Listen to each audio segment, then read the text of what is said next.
Today is December 28, 2023. Our reflection is entitled Light in Darkness, Embracing Redemption. First reading. First Epistle of John chapter 1, verse 5 to chapter 2, verse 2. Beloved, this is the message that we have heard from Jesus Christ and proclaimed to you. God is light, and in him there is no darkness at all. If we say, we have fellowship with him, while we continue to walk in darkness, we lie and do not act in truth. But if we walk in the light as he is in the light, then we have fellowship with one another, and the blood of his Son Jesus cleanses us from all sin. If we say, we are without sin, we deceive ourselves, and the truth is not in us. If we acknowledge our sins, he is faithful and just and will forgive our sins and cleanse us from every wrongdoing. If we say, we have not sinned, we make him a liar, and his word is not in us. My children, I am writing this to you so that you may not commit sin. But if anyone does sin, we have an advocate with the Father, Jesus Christ the righteous one. He is expiation for our sins, and not for our sins only but for those of the whole world. Gospel.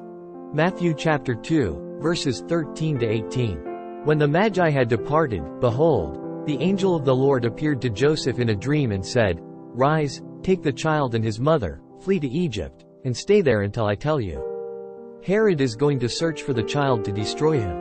Joseph rose and took the child and his mother by night and departed for Egypt.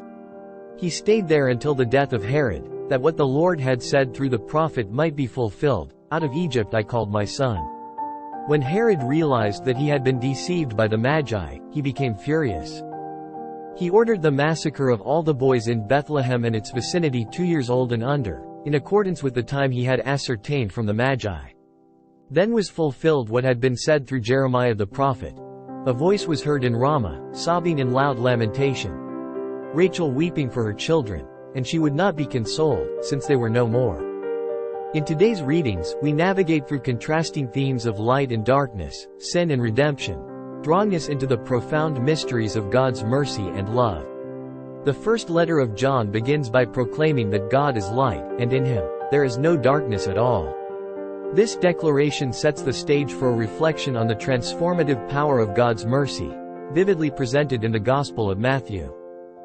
The Gospel recounts the tragic event of Herod's massacre of the innocent children in Bethlehem, following the visit of the Magi. This dark episode stands in stark contrast to the divine light revealed in the first letter of John. The juxtaposition of these readings invites us to ponder the human experience of sin and brokenness, contrasting it with the redemptive light that emanates from God's mercy. As we reflect on these passages, we are called to recognize the reality of sin in our lives and the world while embracing the promise of redemption through God's unfathomable mercy. The readings challenge us to turn to the light of Christ, who, like a guiding star, leads us out of darkness and offers the hope of forgiveness and transformation. Today, I will engage in the sacrament of reconciliation, acknowledging my sins and seeking God's mercy and forgiveness. In doing so, I actively participate in the redemptive work of Christ, allowing his light to dispel the darkness of sin in my life. Additionally, I will pray for those who may be experiencing the weight of sin and brokenness, asking that they, too, may encounter the healing and liberating light of God's mercy. By embracing redemption, I become a beacon of hope, reflecting the transformative power of God's love in a world that longs for healing and renewal.